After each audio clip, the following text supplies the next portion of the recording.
Hello everyone, I'm Terry Duke, and welcome to my channel. Ever since I first released my first WARBAND mod video, I've been swarmed with requests to try others. As a result, I made 2 more mod videos, and then another one where I basically ranked all of the mods I had played so far based on certain categories. But even then, the suggestions did not stop. I ended up doing 3 individual reviews of certain mods, as well as a Calradian edition.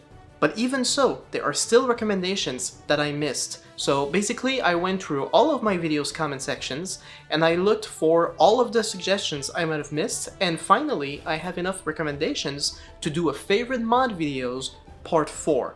If you enjoy the content, you can support the channel with a like and subscribe, especially if you're coming from my other mod videos. Like, you've been watching my content, you're watching my content now, and there will be other videos in the future, so come on, just be practical about it. You'll be notified when another mod video comes out. Now let's do this.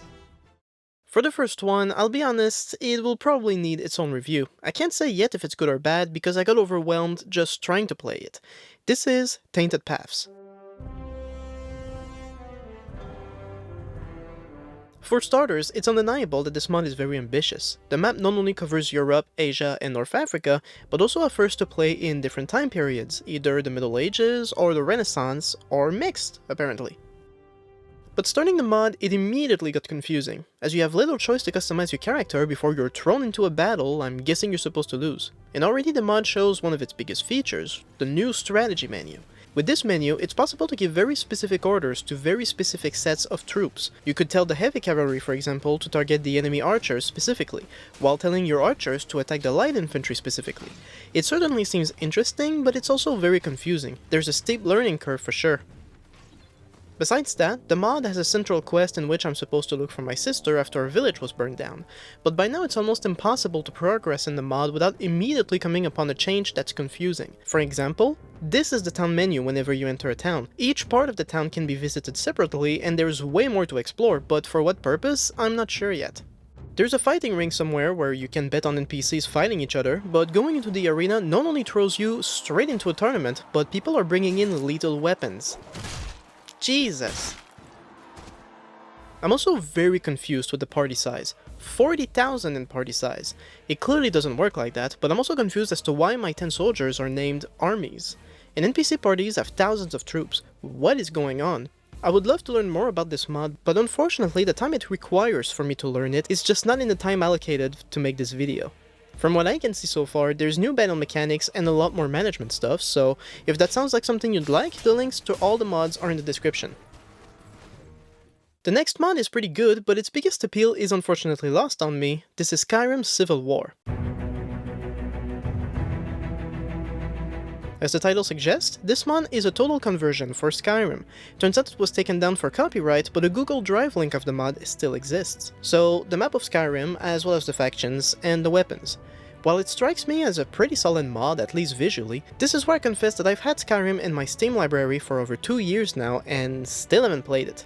So yeah, most of the appeal is lost on me. I mean, are these characters from the game? Maybe they are, I don't know. I do know that Skyrim lets you play as different races than human, and while the mod doesn't technically give you that option, you can buy certain armors that essentially give you the look of certain species, so there's that.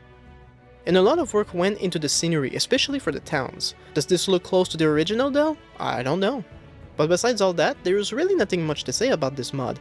It did a pretty good job of bringing the world of Skyrim to life, but there's virtually no change to the gameplay, no new quests that I found, tournaments are the exact same. It's basically native, but in Skyrim. If you like Skyrim, you might just like this mod though. Let's move on to Hispania 1200. This mod takes us to Spain and Portugal in the Middle Ages. The countries are torn between several Christian kingdoms in the north and a Muslim caliphate in the south. I was suspecting the map to be fairly small, but props to the modders. Much like Britain Walda, once you enlarge a country, you can definitely include a lot of settlements. The map is actually huge. Much like 1257 AD, this mod allows you to start as a king of any of those factions, so I chose the Kingdom of Castile, dead center, and wait straight to war against the Muslims, cause that's just what I do. Some cool things about the mod that I noticed was the over-the-top death sound effects.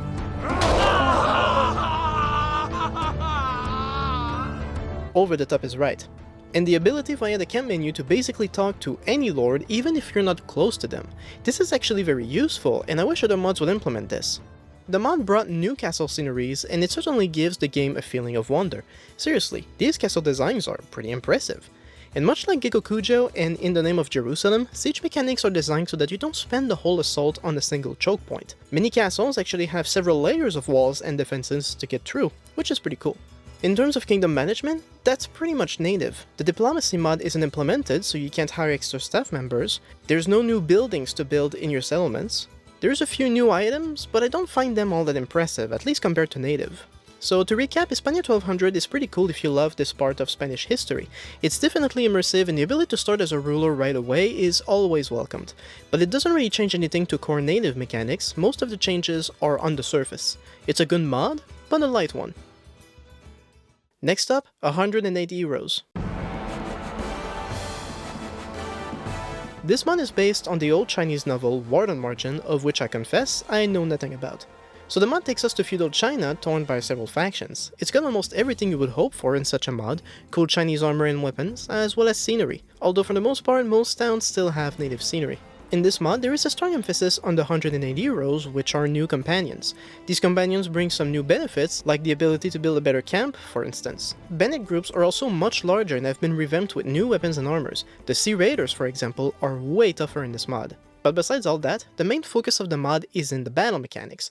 There is an option to challenge an opponent to a duel at the beginning. These are pretty cool, but they also get repetitive after a while. Bandit parties have leaders though, and they're pretty tough, so some duels can be challenging. There's also a strong emphasis on morale, as the mod tells you constantly the current morale of your army, which is affected by casualties, though I don't know that it's much different from native, maybe we just see the score. This mod also comes with the rage feature, which works as follows. When you fight, the rage bar fills up, at which point you can toggle rage.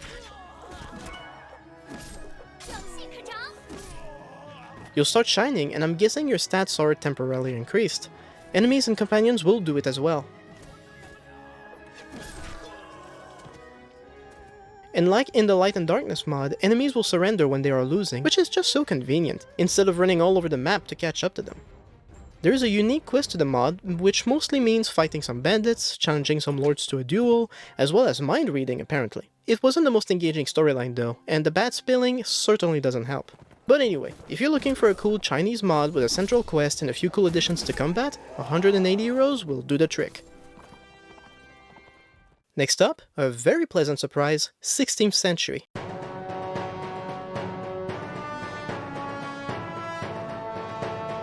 This mod takes us to planet Earth, and I have to say planet Earth because the map virtually covers all of it, from the American coast to Europe, Africa, and Asia. It's actually quite impressive how they managed to make the map so ambitious. And the effort went into the scenery and accessories as well, whether you are in Japan, France, or hanging out with the Aztecs. Virtually all factions bring in their own weapons, so you can just as easily be a samurai as you can be a conquistador. I was so impressed with the variety, I essentially spent the first hour of gameplay just exploring the world. Gameplay-wise though, it's about what you'd expect. Being set in the 16th century, we have guns. They're all fairly accurate, making them worthwhile, from muskets to double-barrel handguns. Neat.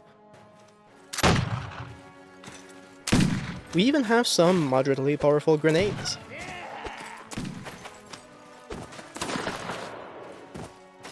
And with this, each faction come with their own gunner troops, and firing volleys are about as satisfying as you could hope for.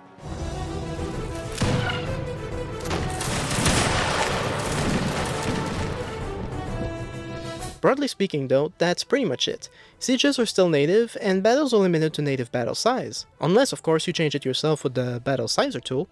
One thing I like though, and I wish mods would add this more often, it's the ability to give money to villages to improve relations. Every time you improve relations, you get the option to recruit again, so you could technically get an entire warband from a single village, provided you have a lot of money. The downsides are minor, but nonetheless annoying. The main one is, markets are not optimized to sell culture-specific items. Going to Japan, you're just as likely to find a samurai suit of armor as some modern European knight armor. You might not even find katanas, you could get bastard swords instead. Same goes in Europe. Items are very randomized, and typically some of the top items are just way too expensive. Look at this one. Jesus! But in the end, 16th Century is basically a late Renaissance mod that covers all popular cultures of the time, and is one of the few mods that essentially make it possible to conquer the entire world. The next one was also a nice surprise, Adventure in the East. This mod takes us to the 600s, as the Roman Empire is about to be torn apart and powers in the Middle East are rising to challenge it. So the mod is very much set in the Middle East, with the Mediterranean Sea and the Black Sea on either side of the main land area.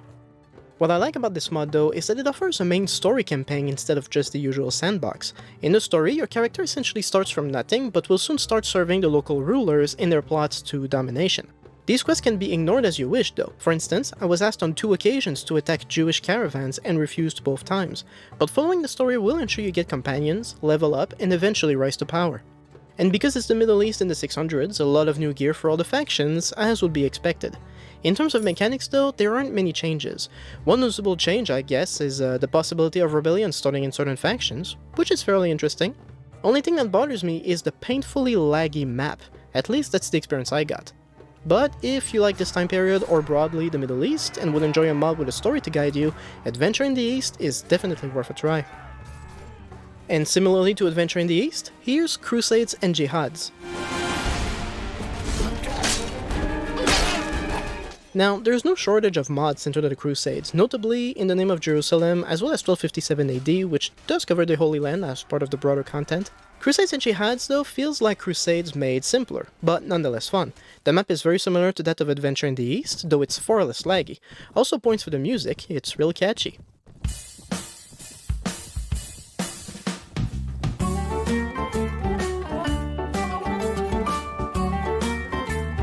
Also, like Adventure in the East, you have the option to do a story campaign rather than just sandbox. I would not say the story itself is particularly engaging, but it does have some pretty cool missions, which include infiltrating a town to sabotage the armory, then making your escape. In terms of battles, this is pretty much same old. There's some slight change in fighting animations that take getting used to, and some settings were imported from Britannwalda, such as bleeding and decapitation. The only thing though, and it's always a turn-off, it's the spelling. Like when it's really bad, it can be funny, but it's giving me a headache and I struggle to get engaged in the story. Losted girl? Okay. I am lost. Capital W, which way to Istanbul, guys? Whoa! Options to assault? For party morale and agility? That's horrible. Go straight that way, then with an A, turn somewhere, so and so. Help him. Help him! Besides that, just make sure to configure Warband as shown in the loading menu, because otherwise this mod is really laggy. But overall, Crusades and Jihads is a pretty solid mod. Definite recommend. And finally, my favorite mod for this new batch is also the hardest to pronounce. Okay, let's give this a shot. Suvarna Bhumi Mahayuth. Mahayuth. Yeah, I'll try it. Yeah, whatever. This mod takes us to Southeast Asia in the 16th century. The map covers Malaysia, as well as Thailand, Cambodia, and Vietnam. Malaysia at the time is currently split between a Portuguese colony and a caliphate in the south. So in addition to featuring Southeast Asian cultures, the mod also brings European and Muslim-style weapons and armors. As far as mod goes, this one is about as good as you would expect. Very immersive for the place and time period in every way. Guns are, as usual, a lot of fun. Bandits have a lot of variety, from rogue conquistadors to Japanese wako pirates. I think the most impressive part about the mod though is the addition of war elephants. I've seen elephants in other mods, but this one managed it pretty good. For starters, they are way bigger, and they run over enemies with ease.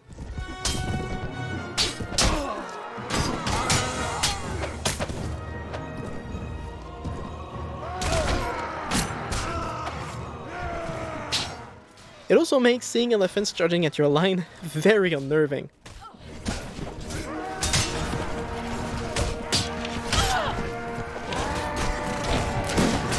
But between all of that, this mod effectively took a fascinating time period and place that really doesn't get enough attention in the modding community, and succeeded in making it immersive and awesome to play. Of all the mods I've played, it was the most straightforward, but also the best made, and not too buggy either. My only main criticism is that I struggle to pronounce its name. And that's about it for today.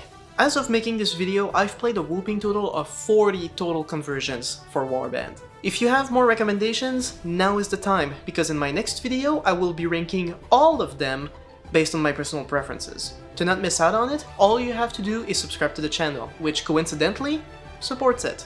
So if you've enjoyed the video, you know exactly what to do. Thank you so much for watching, and I'll see you next time.